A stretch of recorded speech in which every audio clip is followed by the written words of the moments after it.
তাৰ বিষয়ে ইতিমধ্যে আপোনালোকে গম পাইছে আৰু আপোনালোকে কাভাৰেজো কৰিছে। যোৱা প্ৰায় 6 মাহৰ পৰা মিজোৰামৰ কিছু ব্যক্তিয়ে আৰু পুলিচে অসমৰ সীমাত অধিগ্ৰহণ কৰাৰ বাবে প্ৰায় 5টা সেক্টৰত প্ৰয়াস আৰু প্ৰচেষ্টা চলাই আহিছিল। আমি বিশেষকৈ যোৱা 2টা মাহত অসমে নিজৰ সীমা যেটো সাংবিধানিক সীমা তাক সুৰক্ষিত কৰাৰ বাবে আৰু শান্তিপূৰ্ণভাৱে এই সমস্যা সমাধান কৰাৰ বাবে আমি প্ৰচেষ্টা চলাই আহিছিলোঁ। মিজোৰামৰ মুখ্যমন্ত্ৰী জোৰামথাংগা ডাঙৰীয়াক মই নিজে শপত গ্ৰহণ কৰাৰ পিছতে মই তেখেতক টেলিফোন কৰিছিলোঁ আৰু মই তেখেতক কৈছিলোঁ যে অসম আৰু মিজোৰাম আমি সীমান্তৱৰ্তী ৰাজ্য, আমাৰ মাজত এটা বন্ধুত্বপূৰ্ণ সম্পৰ্ক আছে আৰু এই বন্ধুত্বপূৰ্ণ সম্পৰ্ক আমি অব্যাহত ৰখাৰ প্ৰয়োজন যাতে দুয়োখন ৰাজ্যতে উন্নয়ন আৰু বিকাশ হ'ব পাৰে। তেখেতক মই প্ৰস্তাৱ দিছিলোঁ যে আমাৰ চৰকাৰে শপত গ্ৰহণ কৰাৰ দিনাখন যেটো অসমৰ সীমা আছে সেই সীমাক আমি স্যাটেলাইট দি ফটোগ্ৰাফি কৰিম আৰু সেই ফটোগ্ৰাফি যি ধৰণৰ ষ্টেটাসকো আহে তেনেকুৱা ধৰণৰ ষ্টেটাসকো আমি মেইনটেইন কৰিম। মিজোৰামৰ মুখ্যমন্ত্ৰী ডাঙৰীয়াই মোক পত্ৰ লিখি জনাইছিলে যে এই কথাত তেখেতৰ কোনো আপত্তি নাই আৰু মুখ্য সচিব পৰ্যায়ৰ বৈঠকৰ তেওঁ পোষকতা কৰিছিল। যোৱা 8 তাৰিখে নতুন দিল্লীত 2জন মুখ্য সচিবৰ মাজত বৈঠক হৈছিলে আৰু মুখ্য সচিব পৰ্যায়তো অসমৰ পৰা আমি কৈছিলোঁ যে আমাৰ যি ধৰণৰ ষ্টেটাসকো আছে আপোনালোকে 10 মে ধৰক 6 মাহ আগৰ ধৰক বা আজি ধৰক স্যাটেলাইট দি আপোনালোকে সীমাটো নিৰ্ধাৰিত কৰক আৰু সেই সীমা নিৰ্ধাৰিত কৰাৰ পিছত তাতে আমি স্থিতাৱস্থা বাহাল ৰাখিব লাগে। কিন্তু সিদিনাখন মিজোৰামৰ মুখ্য সচিবে সেই কথাত সন্মতি হ'বলৈ অস্বীকাৰ কৰে আৰু তেখেতসকলে সেই মেমৰেণ্ডাম অফ আণ্ডাৰষ্টেণ্ডিং যিখন ড্ৰাফট কৰা হৈছিল তাত তেওঁলোকে সহি নকৰে। তাৰ পৰৱৰ্তী পৰ্যায়ত হাইলাকান্দি, কৰিমগঞ্জ আৰু শিলচৰৰ বিভিন্ন জাগাত আকৌ নতুন কৰি মিজোৰামৰ পৰা আগ্ৰাসন আৰম্ভ হয়। অসম পুলিচে গোটেই কেইটা আগ্ৰাসন ব্যৰ্থ কৰে আৰু আমি নিশ্চিত কৰোঁ যাতে অসমৰ নতুনকৈ কোনো মাটি তেওঁলোকে ল'ব নোৱাৰে আৰু স্থিতাৱস্থা যাতে বাহাল থাকে। যোৱা এমাহ ধৰি বৰাক উপত্যকাৰ কৰিমগঞ্জ, হাইলাকান্দি আৰু শিলচৰত এই ধৰণৰ ঘটনা ঘটি আছে আৰু বিভিন্ন পৰ্যায়ত ব্যৱস্থা লৈ থকা হৈছিলে যাতে অসমৰ সীমা সুৰক্ষিত হৈ থাকে আৰু প্ৰতিদিনেই আমি মিজোৰামৰ লগত কথা বতৰা পাতি আছিলোঁ। যোৱা 25 তাৰিখে আমাক ডিএফও শিলচৰে আমাক এটা ৰিপৰ্ট দিয়ে যে তেওঁলোকে যেটো আমাৰ ইনাৰ লাইন ফৰেষ্ট আছে সেই ফৰেষ্টৰ ভিতৰত নতুনকৈ এটা ৰাস্তা বনাবৰ কাৰণে আৰম্ভ কৰে। তেতিয়া আমাৰ ডিসি, ডিআইজি, আইজিপি আমাৰ গোটেই মানুহখিনি তাতে যায় আৰু যাওঁতে দেখা পায় যে অকল ৰাস্তা এটাই বনোৱাই নহয় তাত নতুনকৈ পুলিচৰ চকীও তাত প্ৰতিষ্ঠা কৰা হৈছে। অসম পুলিচে কলাশিবৰ এছপিক সেই চকী খালী কৰি দিবৰ বাবে অনুৰোধ কৰে আৰু নতুনকৈ কোনো ৰাস্তা ঘাট নবনাবৰ বাবে তেওঁলোকক অনুৰোধ কৰে। প্ৰথম অৱস্থাত তেওঁলোকে মানি তেওঁলোকে পোষ্ট এৰি দিয়ে যদিও পিছত তেওঁলোকে আৰু সিভিলিয়ান লৈ আহি প্ৰথমতে পাথৰ আৰু বিভিন্ন ধৰণৰ বিশেষকৈ আমাৰ যেটো গুলটি বুলি কওঁ গুলটি দি পাথৰ আমাৰ যেটো খাজা বন্দুক বুলি কওঁ সেই ধৰণৰ তেওঁলোকে ফায়াৰিং কৰে। তেতিয়া আমাৰ IGPয়ে কলাশিবৰ SPক মাতি আনি সেই পোষ্টত বহি নতুনকৈ আমি আলোচনা কৰোঁ যে আপোনালোক আঁতৰি যাওক আৰু এই পোষ্টটো যিহেতু নতুনকৈ আহিছে এই পোষ্টৰ কোনো প্ৰয়োজনীয়তা নাই আৰু শান্তিপূৰ্ণভাৱে এই সমস্যাৰ আমি সমাধান কৰিব লাগে।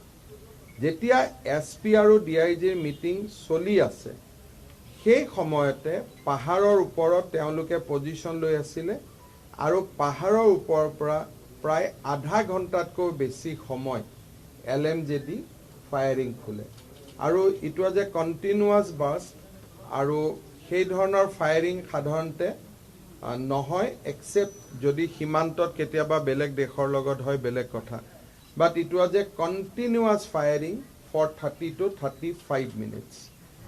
এই গোটেই ফায়াৰিঙত প্ৰায় 42 জন অসম আৰক্ষীৰ ব্যক্তি আৰু জোৱান আহত হয় including superintendent of police Cachar. পৰৱৰ্তী পৰ্যায়ত আমি শিলচৰ মেডিকেল কলেজলৈকে তেওঁলোকক লৈ অহাৰ পিছত আমাৰ 5 জন জোৱান Swapan Kumar Roy, ABC Liton Shuklabaidya, constable Shamsuzzaman Borbhuyan, constable Morjul Haque Borbhuyan আৰু কনষ্টেবল নজমুল হুছেইন এখেতসকলে মৃত্যুবৰণ কৰে। যিটো সময়ত ফায়াৰিং চলি আছিল বা ফায়াৰিঙৰ এই গোটেই ঘটনা হৈ আছিল মিজোৰামৰ মুখ্যমন্ত্ৰীৰ লগত কালি দিনত মই 6 বাৰ টেলিফোনত কথা পাতি আছিলোঁ। মই তেওঁৰ লগত 6 বাৰ কথা পাতিছোঁ আৰু ভাৰতৰ গৃহমন্ত্ৰীয়েও সেই সময়ত 2-3 বাৰকৈ আমাৰ দুইজনকে টেলিফোন কৰি আছিল আৰু টেলিফোনত কথা হওঁতেও জোৰামথাংগা ডাঙৰীয়াই মোক প্ৰস্তাৱ দিলে যে আপুনি আইজললৈকে আহক আৰু আমি ষ্টেটাছ কোৰ কাৰণে আমি এখন এগ্ৰিমেণ্ট কৰিম। মই জোৰামথাংগা ডাঙৰীয়াক ক'লোঁ যে মই হাফলঙতে আছোঁ, লাগিলে মই অহাকালি গুচি যাম। অসমে শান্তি বিচাৰে আৰু যিকোনো আপুনি যি ধৰণে বিচাৰে খালি এটা নিৰ্ধাৰিত ঠিক কৰি লওক যে আজিৰ সীমা, পৰহিৰ সীমা, চৌথা দিনাৰ সীমা আমাৰ কোনো আপত্তি নাই, কিন্তু সদায় সদায় যিটো চলি আছে সেইটো বন্ধ হ'ব লাগে। কাৰণ অসমে বিকাশৰ ৰাস্তাত যাব খোজে, অসমৰ এইবিলাক কৰিবৰ বাবে সময় নাই। আমাৰ কথাটো হ'ল যে আপোনালোকে এটা সীমা নিৰ্ধাৰণ কৰি লওক য'ত আপোনালোক তাৰ পৰা নাহে আমিও তাৰ পৰা নাহোঁ আৰু স্থায়ী সমাধানৰ কাৰণে ভাৰত চৰকাৰক দায়িত্ব দিয়ক। ভাৰত চৰকাৰে যি ধৰণে সীমাটো হিচাপ কৰিব বিচাৰে আমাৰ কোনো আপত্তি নাই। যেতিয়া ফায়াৰিং চলি আছে তেতিয়াও মই জোৰামথাংগা ডাঙৰীয়াক কৈছোঁ যে ইটো ফোনত মই খবৰ পাই আছোঁ ফায়াৰিং চলি আছে, SPয়ে গুলি খাইছে, আপুনি কণ্ট্ৰল কৰক। তেতিয়া তেওঁ কৈছে I am very very sorry। তেওঁ বাৰে বাৰে সেই শব্দটোকে কৈ আছে। যি নহওক কালিৰ ঘটনাটো অত্যন্ত দুৰ্ভাগ্যজনক, কিন্তু এটা কথা অসমৰ ৰাইজক মই ক'ব খোজোঁ যে নতুনকৈ অসমৰ 1 ইঞ্চি মাটিও কোনেও ল'ব পৰা নাই। অলদো আমাৰ মানুহে আত্মত্যাগ দিছে, আমাৰ মানুহৰ মৃত্যু হৈছে, কিন্তু এটা ফুটা মাটিও আমাৰ পৰা ল'ব পৰা নাই, 5 জাগাতে ল'ব পৰা নাই। আমি সম্পূৰ্ণভাৱে আমাৰ সীমা সুৰক্ষিত কৰিছোঁ আৰু এতিয়াও সংঘৰ্ষৰ জাগাত আমাৰ পুলিচ তাতে মোতায়েন হৈ আছে যাতে তেওঁলোকে কোনো কাৰণতে নতুনকৈ অসমৰ মাটি দখল কৰিব নোৱাৰে। আগে পিছে যেতিয়া সংঘৰ্ষ হয় তেতিয়া আমাৰ মাটি দখল হয়, কিন্তু এইবাৰ আমি নিশ্চিত কৰিছোঁ যে অসমৰ যাতে অলপ মাটিও কোনেও লৈ যাব নোৱাৰে আৰু আমাৰ 5 জন জোৱানে মৃত্যুবৰণ কৰাৰ পিছতো এতিয়াও আৰক্ষী তাতে মোতায়েন হৈ আছে আৰু আৰক্ষীয়ে নিজৰ পজিশ্যন লৈ আছে আৰু আমি কোনো পধ্যে 1 ইঞ্চি মাটিও আমি এৰি দিয়া নাই। ভাৰত চৰকাৰে আমাক যি ধৰণে নিৰ্দেশ দিছিলে, যিটো পোষ্ট মিজোৰামে স্থাপন কৰিছিল, যিটো ৰাতিপুৱা আমি লৈছিলোঁ, ভাৰত চৰকাৰে আমাক কৈছিলে যে পোষ্টটো CRPFক দি দিব লাগে। আমি লগে লগে পোষ্টটো CRPFক হেণ্ডঅভাৰ কৰিছোঁ। মিজোৰামে ভাৰত চৰকাৰৰ কথা এতিয়াও মানা নাই, পোষ্টটোৰ পৰা মিজোৰাম পুলিচ আঁতৰি যোৱা নাই, কিন্তু অসম পুলিচে পোষ্টটোৰ পৰা আমি আঁতৰি 100 মিটাৰ দূৰত বহি আছোঁ যাতে ভাৰত চৰকাৰৰ নিৰ্দেশ আমি পালন কৰিব পাৰোঁ। কাৰণ আল্টিমেটলি দুখন ৰাজ্যৰ সীমা কি হ'ব তাক ভাৰত চৰকাৰে নিৰ্ধাৰণ কৰে। মই ভাবোঁ যে মিজোৰামৰ চৰকাৰে, মিজোৰামৰ মুখ্যমন্ত্ৰীয়ে কৰবাত নহয় কৰবাত অনুশোচনা কৰিব যে এনেকে LMGৰ ফায়াৰ নিজৰ দেশৰ নাগৰিকৰ ওপৰত তেনেকে কটু কোনেও নুখুলে। মই অত্যন্ত ক'ব গ'লে যে এইটো অত্যন্ত দুখৰ কথা যে নিজৰ দেশৰ নাগৰিকে মৃত্যু হোৱাৰ পিছত নিজৰ দেশতে ফূৰ্তি কৰা এই ধৰণৰ ঘটনাই অসমৰ মানুহক দুখিত কৰিছে, অসমৰ মানুহক ক্ষোভিত কৰিছে। কিন্তু এটা কথা স্পষ্ট যে যিকোনো মূল্যৰ বিনিময়তে অসমে নিজৰ সীমা সুৰক্ষিত কৰিব আৰু ভাৰত চৰকাৰে আমাক যি পৰামৰ্শ দিব সেই পৰামৰ্শ মতে আমি আগবাঢ়ি যাবলৈ আমি প্ৰস্তুত হৈ আছোঁ। আমাৰ অসম আৰক্ষীৰ যি 5 গৰাকী জোৱানৰ মৃত্যু হ'ল, প্ৰতিগৰাকী জোৱানৰ পৰিয়াললৈ মই 50 লাখ টকাৰ একোটা আৰ্থিক সাহায্য ঘোষণা কৰিছোঁ। তেওঁলোকক আমি 50 লাখ টকাকৈ কম্পেনচেশ্যন দিম আৰু তেওঁলোকৰ পৰিয়ালত আমি এটাকৈ চৰকাৰী চাকৰি দিম। They will get A government job এজন কৰি আৰু তেওঁলোকক চৰকাৰে 50 লাখ টকাকৈ তেওঁলোকে চৰকাৰক আগবঢ়াব।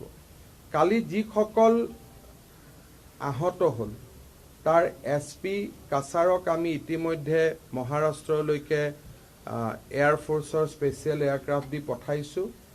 3জন পেচেণ্ট যি শিলচৰ মেডিকেল কলেজত কিছু অকণমান চিৰিয়াছ হৈ আছিল বাট আউট অফ ডেঞ্জাৰ, তেওঁলোকক আন এখন এয়াৰ এম্বুলেন্সেদি গুৱাহাটী মেডিকেল কলেজলৈকে শিফ্ট কৰিছোঁ। বাকীসকলক পৰ্যায়ক্ৰমে শিলচৰ মেডিকেল কলেজৰ পৰা ৰিলিজ দিয়া হ'ব আৰু এই 42জন যিসকল আহত হ'ল তেওঁলোকক আমি 1 লাখ টকাকৈ চৰকাৰৰ পৰা আমি সাহায্য দিম। অসম পুলিচৰ মিজোৰাম অসম সীমান্তত যিমান আৰক্ষী বা যিমান পুলিচে বা বেটেলিয়নৰ জোৱানে ডিউটি কৰি অসমৰ সীমা সুৰক্ষিত কৰি আছে, তেওঁলোকক আমি এমাহৰ অতিৰিক্ত দৰমহা আমি মঞ্জুৰ কৰিছোঁ যাতে তেওঁলোকে এমাহৰ অতিৰিক্ত দৰমহা তেওঁলোকে পাব পাৰে। আমাৰ অসম মিজোৰাম সীমান্তত যি আমাৰ নতুনকৈ আমি বেটেলিয়নৰ ৰিক্ৰুটমেণ্ট কৰিব গৈ আছোঁ, 3টা কামাণ্ডো বেটেলিয়ন, এটা কৰিমগঞ্জত, এটা হাইলাকান্দিত আৰু এটা শিলচৰত অসম মিজোৰামৰ সীমান্তত মোতায়েন কৰা হ'ব। 1200 জোৱান, total 4000 commandos will be deployed in Assam Mizoram border.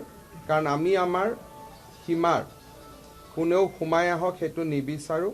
তাতকৈ ডাঙৰ কথা যে these are reserve forest. Reserve forest ভৱিষ্যত প্ৰজন্মৰ কাৰণে যাতে ৰিজাৰ্ভ ফৰেষ্ট হৈ থাকে তাক চোৱাটো আটাইতকৈ প্ৰয়োজনীয়। অসমেও তাত ঘৰ বনাব যোৱা নাই, অসমেও ৰাস্তা বনাব যোৱা নাই। মিজোৰামৰ মুখ্যমন্ত্ৰীয়ে বাৰে বাৰে কৈ থাকে যে কোনোবা অবৈধ লোকক তাত আমি সংস্থাপন দিব খুজিছোঁ। অসমৰ ফালৰ পৰা তাত এটাও ঘৰ বনোৱা নহয় আৰু ছেটেলাইটৰ পিকচাৰত বাৰে বাৰে ধৰাত পৰি আছে যে ফৰেষ্টৰ মাজেৰে তেখেতসকলে ৰাস্তা বনাইছে, গছ কাটি জুমৰ খেতিৰ কাৰণে তেওঁলোকে জাগা পৰিষ্কাৰ কৰি আছে। গতিকে মই মিজোৰামৰ মুখ্যমন্ত্ৰী ডাঙৰীয়াক বাৰে বাৰে কৈছোঁ যে আপোনাক কোনোবাই ভুলকৈ কৈ আছে যে ইয়াত কোনোবা অবৈধ মানুহক সংস্থাপনৰ দিয়াৰ কথা আছে। সেইকাৰণে আপুনি ইণ্ডিয়ান ছেটেলাইট বা ফৰেন ছেটেলাইট যাৰে পিকচাৰ নহয় কিয় আপুনি চাই লওক যে ডেষ্ট্ৰাকশ্যন, ফৰেষ্ট ডেষ্ট্ৰাকশ্যন ক'ৰ পৰা হৈ আছে। অসমত বাহিৰত বিশেষকৈ মানুহে বুজা উচিত যে য'ত এনক্ৰচমেণ্ট চলি আছে দ'জ আৰ ৰিজাৰ্ভ ফৰেষ্ট আৰু ৰিজাৰ্ভ ফৰেষ্ট মেইনটেইন কৰাৰ দায়িত্ব আমাৰ সকলোৰে। আমি এই ৰিজাৰ্ভ ফৰেষ্ট কেইখন যাতে মেইনটেইন হয় আৰু অসম মিজোৰাম সীমান্তত যাতে শান্তি অৱস্থা বাহাল থাকে, ষ্টেটাছকো যাতে কোনেও পৰিৱৰ্তন কৰিব নোৱাৰে। Assam government has also decided to move Supreme Court of India with a suit যে ইয়াতে আপোনালোকে এই গোটেই বিবাদটোৰ ওপৰত যাতে ফৰেষ্ট ডেষ্ট্ৰাকশ্যন নহয়, ৰিজাৰ্ভ ফৰেষ্ট যাতে কোনেও ডেষ্ট্ৰাক্ট কৰিব নোৱাৰে, সেই সিদ্ধান্তৰে আমি সুপ্ৰিম কোৰ্টলৈকেও যোৱাৰ বাবে আমি সিদ্ধান্ত লৈছো আপোনালোকৰ যদি কিবা প্ৰশ্ন আছে আপোনালোকে সুধিব পাৰে Sir, will you agree that Zoramthanga and government of Mizoram actually backstep the NEDA alignment or Assam government? Look, this is not a political issue. I don't know why people are bringing NEDA and other things. This is a boundary dispute between the two states.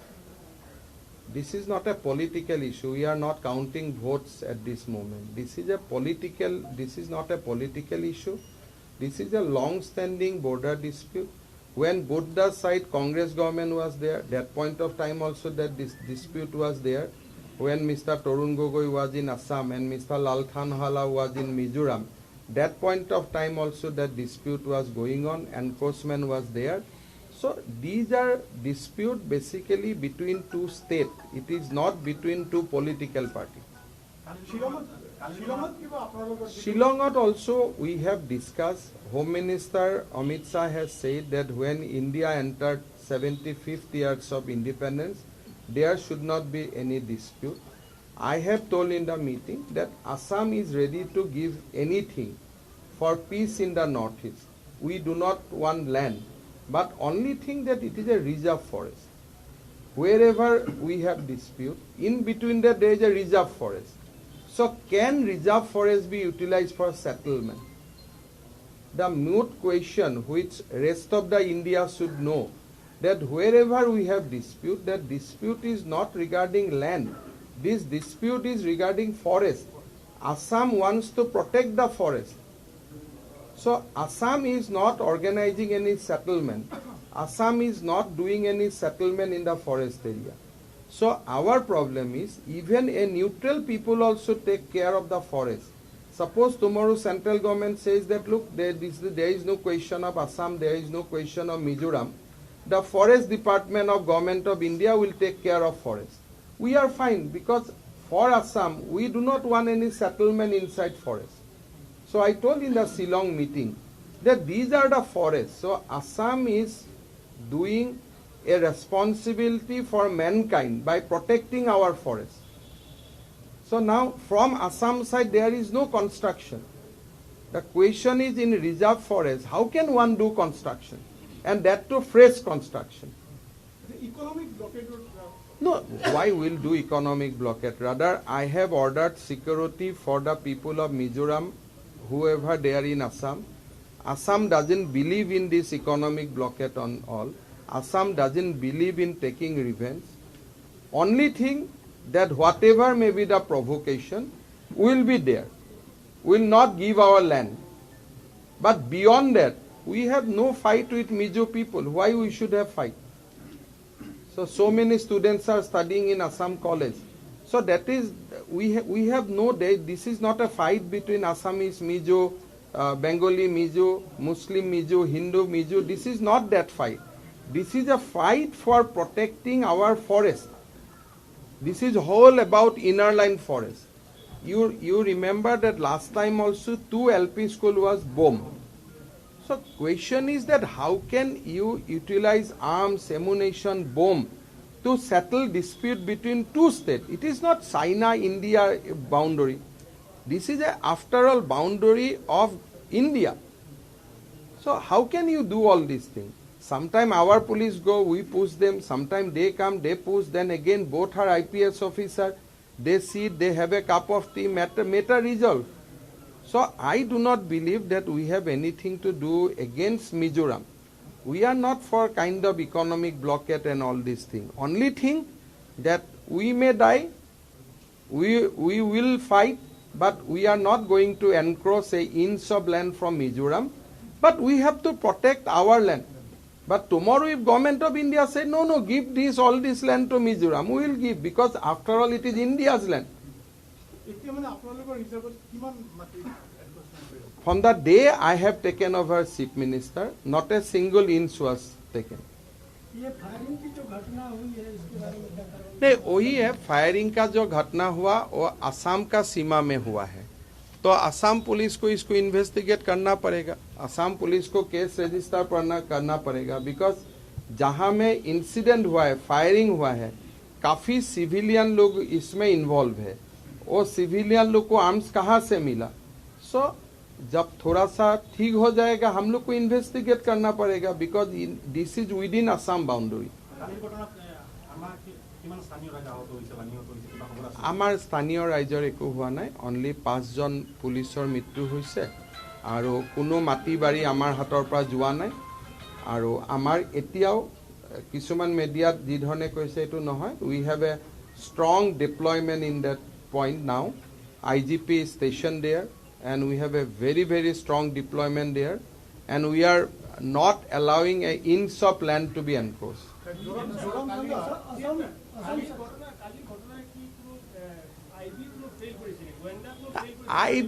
আইবিৰ issue নহয় এইটো ঘটনাটোতো এইটোৱে যে there was a প্ৰভোকেশ্যন নাও প্ৰভোকেশ্যনটো কিহৰ কাৰণে হৈ আছে চ' উই have photograph of many পিপল যে তাতে চিভিলিয়ানৰ হাতত আৰ্মছ আছে চ' এতিয়া মইতো অসমৰ চিভিলিয়ানৰ হাতত আৰ্মছ দিব নোৱাৰোঁ I cannot do this. চাওক মাটিটো তেখেতসকলৰ হয়নে নহয় মাটিটো তেখেতসকলৰ হয়নে নহয় সেই ডিটাৰমাইনটো কেনেকৈ কৰে সংবিধানে কৈছে যিদিনাখন যেতিয়া মিজোৰাম ষ্টেট হৈছিলে তাত কোৱা হৈছিলে যেতিয়া when they become union territory and they become state তেতিয়া দুইবাৰে কোৱা হৈছিল যে মিজোৰামৰ হাতত যিখিনি মাটি আছে সেইখিনি লৈ ষ্টেট হ'ব এটা তেওঁলোকে কৈ আছে যে অন 1880 এইখিনি আমাৰ মাটি আছিলে চ' এতিয়া সেইটোতো হ'ব নোৱাৰে না যি হিচাপ হ'ব 72ৰ পৰা হ'ব আগততো গোটেইবিলাক অসমৰে মাটি আছিল ডেট ৱাজ আছাম অনলি চ' যেতিয়া দেশ ৰাজ্য দুখনৰ ভাগ বতৰা হয় মই যিখিনি এৰি দিম সেইখিনিয়ে তেওঁলোকৰ সীমা আগত যি মাটি আছিল এইটোতো চব অসমৰে মাটি আছিলে the fighting against this is again a wrong conception. There is no Bangladeshi in that inner line forest because Assam, if there is any Bangladeshi there, not even Bangladeshi, even there is a residence of Chief Minister, I am going to evict that because that is a reserve forest.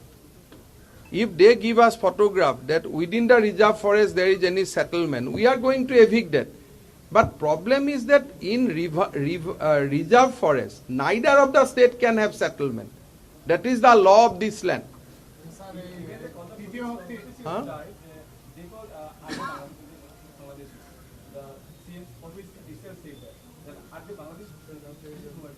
Look, I cannot say some word which is not befitting to my stature. If any human being is dying, then his nationality is not to be find out because in we believe that once a person is died then he is a friend of all so कोई लोग मर जाने का बाद उनका nationality क्या है ये ढूंढना हमारा काम नहीं है और ऐसे मिजोरम का लोगों को अगर मैं बोलूँ आप लोग म्यांमार से आया है ये क्या ठीक होगा तो ये भी तो ठीक नहीं होगा ना इसलिए this is not the way if somebody tell us that if someone say that people of Barak Valley is from Bangladesh, then people of Barak Valley will say that you are from Myanmar. So that is not the way. We are all Indian. We are all citizen of India.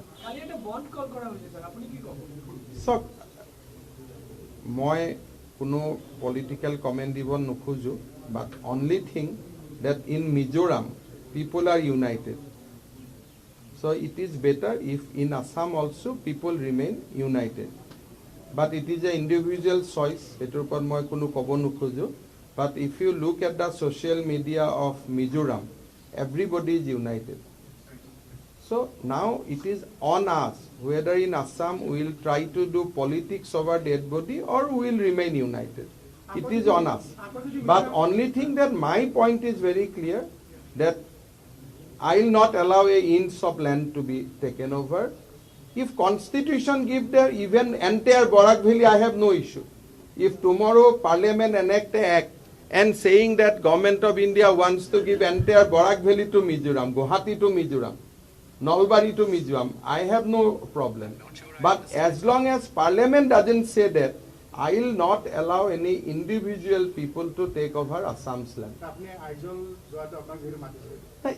তাৰ পিছতেতো firing হৈ গ'ল তাৰ পিছত তেখেতে চৰি ক'ব আৰম্ভ কৰি ফোনটো থলে আৰু তাৰ পিছত ফোন কৰা নাই দিনত আমি 6-7 বাৰ তেওঁৰ লগত মই কণ্টেক্ট কৰি আছোঁ দিনত I think last we talked about around 4:45 yesterday.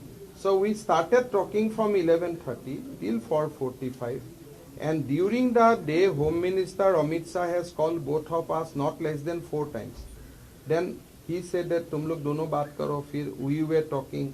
Then we decided on an agreement that this will be the agreement. Then suddenly firing comes.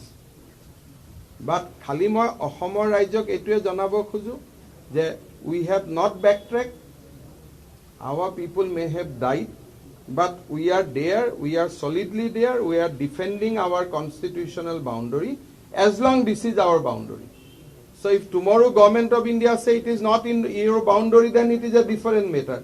But as long as it is our boundary, this is our duty to defend it, more so when it is a reserve forest. মুখ্যমন্ত্ৰী মহোদয় আপুনি যে ক'লে যে মিজোৰামৰ পৰা কৈছে যে বেলেগ লোকক তাক সংস্থাপন দিয়া হ'ব তো ক'ৰবাত নহয় ক'ৰবাত উৰা বাতৰিৰ ফলত কালি এই ঘটনাটো সংঘটিত হৈছে এইটো উৰা বাতৰি নহয় এইটো দুমাহৰ পৰা ইনফেক্ট দুমাহটোতো মই আমি অলপমান মাটি লোৱাটো বন্ধ কৰিলোঁ বুলি কিন্তু যোৱা 6 মাহৰ পৰা লৈয়ে আছিলে যোৱা 6 মাহৰ পৰা 5টা ছেক্টৰত তেওঁলোকে মাটি লৈ আছে 10 মেৰ পিছতহে ল'ব পৰা নাই Sir, how will you respond when the civilians from Mizoram fire? Because yesterday Assam police said they can't open fire to civilians. Look, we cannot open fire to civilian, but we can definitely investigate.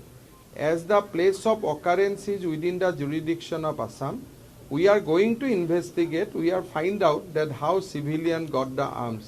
But as long as firing back, we cannot do that because we are Assam is a very, very responsible state. So we cannot do that. Even if suppose they take over entire Kasar district also, I cannot fire back to civilian, that to Indian civilian. That I cannot do that. Sir, apuni koise 6 মাহ ধৰি এটো চলি আছে. So do you suspect there is a hidden international conspiracy that is I'll not say that, but of course some people in there are various activities in Assam in recent times, like as you know that we are blocking people from. There are many people now rebelling against the Myanmar government, and they are entering Mizoram. So some of them wanted to go to Dima Hasao. So we blocked that. Number one. Number two. We strongly suspect that there is a drugs route from across the border through Mizoram, through Barak Valley, through Assam towards the Punjab. So we cut that line. Then again, we have recently enacted in assembly there is an act against transportation of cattle. So lot of things has happened in between. So which might anger a section of people. I'll not say it is an international conspiracy. That is why, because now we have cut the lines of drug supply. Very clearly we have seized a huge quantum of drugs. Origin was from the border of India via Mizoram, Barak Valley, Assam, like that. Even in Myanmar, even in from Manipur, you know that this is a trade route. So there is a lot of vigilance activity.